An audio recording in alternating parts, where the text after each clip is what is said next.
तो मैं नहीं होता तो तुम जेल चले जाते। जी हां, ये कहना है ट्रंप का नेतन्याहू से। बहुत गुस्से में ट्रंप दिखाई दे रहे थे क्योंकि लेबनान में जिस तरह के हमले लगातार नेतन्याहू और इजराइल कर रहा है उसको लेकर अब ईरान ने कह दिया कि अगर लेबनान में इसी तरह से हमले होंगे तो किसी तरह की कोई बातचीत अब अमेरिका के साथ नहीं होगी। नमस्कार, मैं हूं नीलू। क्योंकि ये बड़ी खबर आ रही है और इसको बताना बहुत जरूरी है। पीछे काफी दिनों में हमने देखा सीज फायर हो गया ईरान अमेरिका के बीच में, लेकिन लेबनान में सबसे ज्यादा स्ट्राइक हो रहे हैं इजराइल की तरफ से। लगातार उनकी धरती को कब्जा लेबनान की आगे बढ़ती हुई जो इजरायली सेना है वो आगे बढ़ रही है और धीरे धीरे करके लेबनान की धरती पर वो कब्जा करती चली जा रही है। और इसी वजह से ईरान ने कह दिया कि अगर लेबनान में इसी तरह से हमले होते रहे तो फिर बातचीत नहीं होगी। अमेरिकी राष्ट्रपति डोनाल्ड ट्रंप ने इजराइल और हिजबुल्लाह के बीच नए सिरे से युद्ध विराम का अब इसके बाद ऐलान कर दिया गया। तमाम फटकार के बाद कहा यह जा रहा है कि नेतन्याहू पर फोन से ट्रंप की बातचीत हुई और उसके बाद जिस तरह से अमेरिकी अखबारों का भी दावा है कि कुछ अपशब्द भी कहे हैं शायद डोनाल्ड ट्रंप ने, क्योंकि जिस तरह की हरकतें लगातार इजराइल कर रहा है लेबनान में इस वक्त, गजा को छोड़ दीजिए, ईरान को छोड़ दीजिए, बाकी जगहों को छोड़ दीजिए, सबसे ज्यादा तबाही अगर कहीं देखने को मिल रही है तो वो है लेबनान। और इसी वजह से अब युद्ध विराम का ऐलान खुद ट्रंप ने किया है।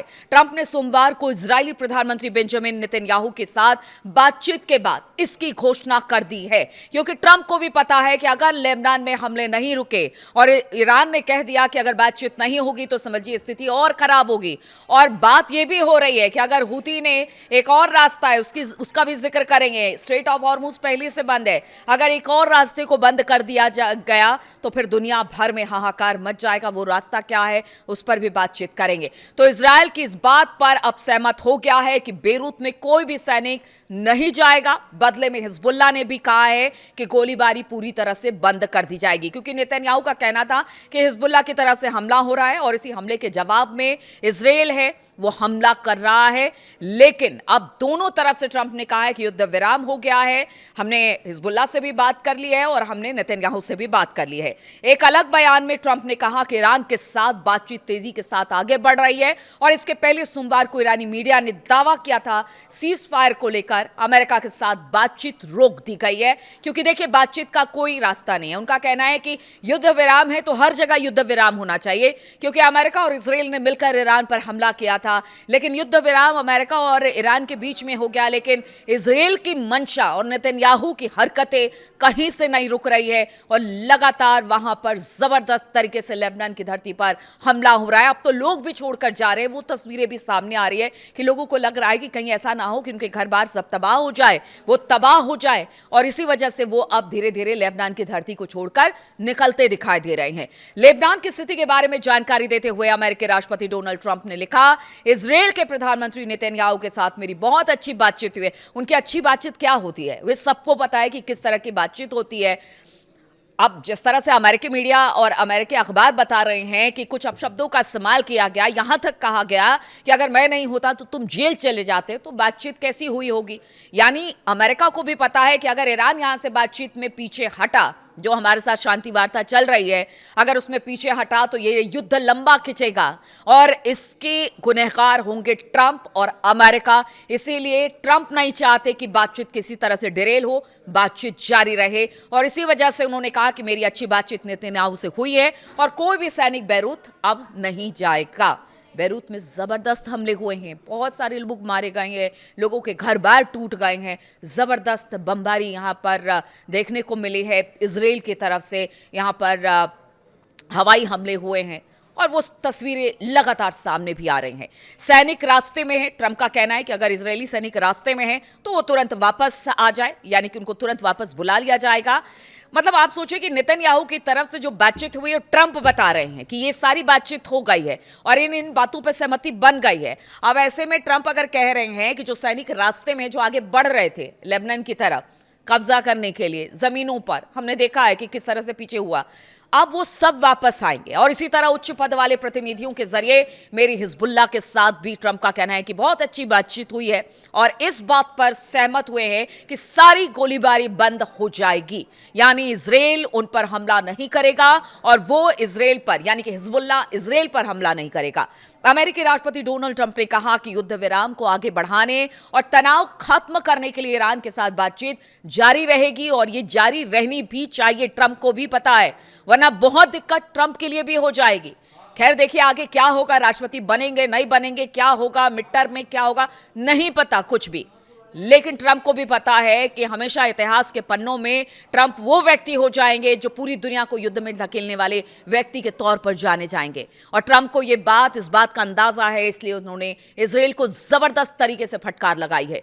ट्रंप ने ट्रुथ सोशल पर लिखा, इस्लामिक रिपब्लिक ऑफ ईरान के साथ बातचीत तेजी से आगे बढ़ रही है। ईरान के अर्ध सरकारी न्यूज एजेंसी तस्नीम ने भी सोमवार को कहा कि तेहरान की बातचीत करने वाली टीम लेबनान पर हमलों की वजह से अमेरिका के साथ मीडिएटर के जरिए मैसेज का लेन देन रोक रही है। यानी अब किसी तरह की बातचीत नहीं होगी अगर इसी तरह से हमले लेबनान पर होते रहे, क्योंकि देखिए इससे पहले भी ईरान लगातार, चाहे वो गजा हो चाहे वो लेबनान हो, हर जगह पर इजराइल के हमले को लेकर वो मुखर रहा है, उसके हमले की मजम्मत करता रहा है।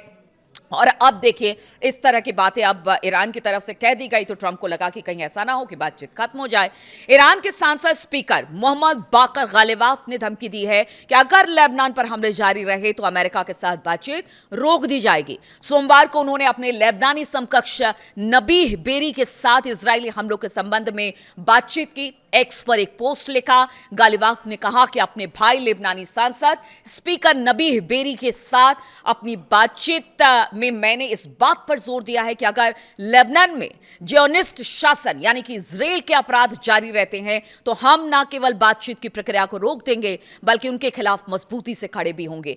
तस्नीम न्यूज ने कहा कि ईरान और रेजिस्टेंस फ्रंट यानी कि यमन, लेबनान और इराक में उनके जो शिया साथी हैं वो इजराइल और उनके समर्थकों को सजा देने के लिए हॉर्मुज स्ट्रेट को पूरी तरह से ब्लॉक करने और बाब अल मंदेब, मैं उसी बात कर रही थी, स्ट्रेट की बात कर रही थी कि अगर हॉर्मुज स्ट्रेट बंद है, बाब अल मंदेब भी बंद हो जाता है तो पूरी दुनिया में हाहाकार मच जाएगा। अब बात हो रही है कि बाब अल मंदेब स्ट्रीट समेत दूसरे फ्रंट्स को सक्रिय करने का एजेंडा अब बनाया गया है। अगर यमन में ईरान के प्रॉक्सी हुती लड़ाई में एक नया फ्रंट खोलते हैं तो एक साफ टारगेट यमन के तट पर बाब अल मंदेब स्ट्रेट होगा और ये एक अहम शिपिंग चोक पॉइंट है, पतला रास्ता है जो स्वेज कैनाल की ओर समुद्री ट्रैफिक को नियंत्रित करता है। ईरान के विदेश मंत्री अब्बास अरागची ने सोमवार को एक्स पर लेबनान में इजरायली ऑपरेशन का जिक्र करते हुए कहा कि एक मोर्चे पर नहीं, सभी मोर्चे पर सीज फायर का उल्लंघन है।